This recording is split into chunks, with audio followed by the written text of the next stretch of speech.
Hello everyone, this video is meant to help you understand what a Byronic hero is.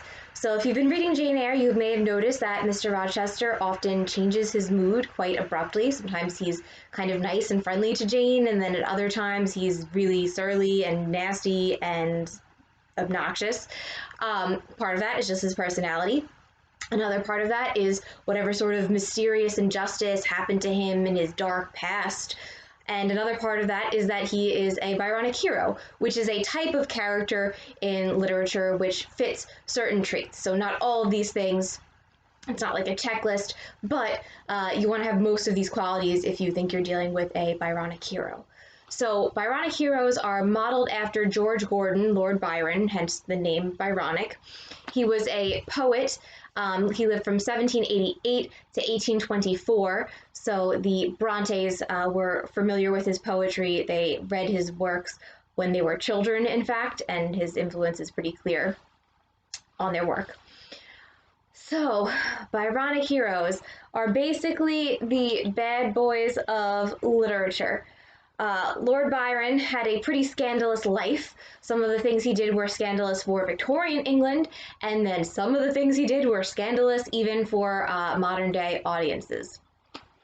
So, characters in his works and he himself led a very Byronic life. Usually, Byronic heroes are handsome, although they don't have to be conventionally attractive. So think how Mr. Rochester is seen as kind of ugly initially, and then Jane eventually becomes attracted to him. They have a scandalous private life and a desire to prove themselves. Byronic heroes are usually moody, but deep down they're capable of affection and really deep love. Sometimes they're capable of it only though deep down. They're usually troubled, so there's a lot of angst that goes along with a Byronic hero. They're sometimes considered anti-heroes, so they may have motives that are not that pure or noble or worthy, but we still root for them anyway.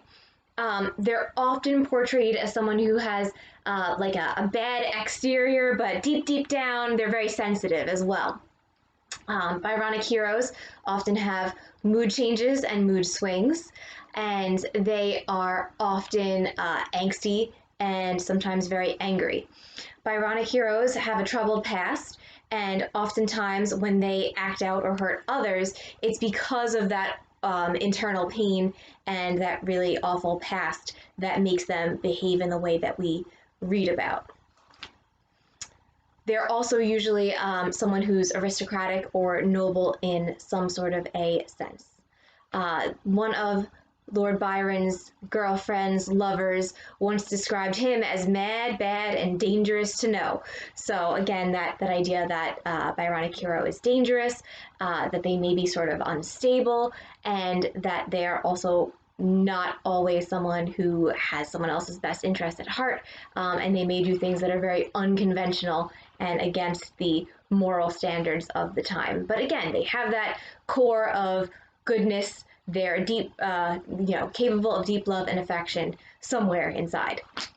So, of course, Mr. Rochester in Jane Eyre is an example of a Byronic hero. Some others, the Count in the Count of Monte Cristo, mild spoiler, he's imprisoned for a crime that he didn't commit, spends 14 years in jail, and then when he escapes, he spends the rest of his life getting revenge on the people who have wronged him. So revenge is, again, something that's not a very good or productive or nice thing to pursue, but we still root for this hero. And that's another Byronic hero feature, that they're somehow likable. They're charismatic, they capture our attention, especially when you're dealing with a work that's somewhat romantic, like Jane Eyre. They're usually alluring and attractive. So those are all Byronic hero features. In more contemporary examples, Hal from Howl's Moving Castle is a Byronic hero, but only in the book, not in the movie. Book Hal is very dramatic, melodramatic, kind of throws fits about his appearance, and also treats our main character sometimes with kindness, and then other times with that grumpy aloofness that we can expect from Byronic heroes. Another classic Byronic hero, also a fellow Edward, like Edward Rochester, is Edward Cullen from Stephanie Meyer's Twilight series, or Twilight Saga, I suppose. Again, he is someone who can be dangerous, a vampire, so he may or may not kill the person he loves, but also, again, capable of deep love and affection, even though there's that dangerous bad boy sort of an edge. Another classic Byronic hero, the Beast in Disney's Beauty and the Beast, comes across as very angry and bitter, is literally cursed in the beginning of the movie. Not very conventionally attractive because he's a beast, uh, but over time proves that he is also capable of deep love and affection despite his Byronic, angsty exterior. So that is what a Byronic hero is, and I hope that was helpful. At this point in my lesson, a student usually raises their hand and goes, I think I'm a Byronic hero, and you may be if you meet all of those features. I hope you don't have a dark and troubled past, but sometimes Byronic heroes also just have common teenage features like intense emotions. And I hope that was helpful.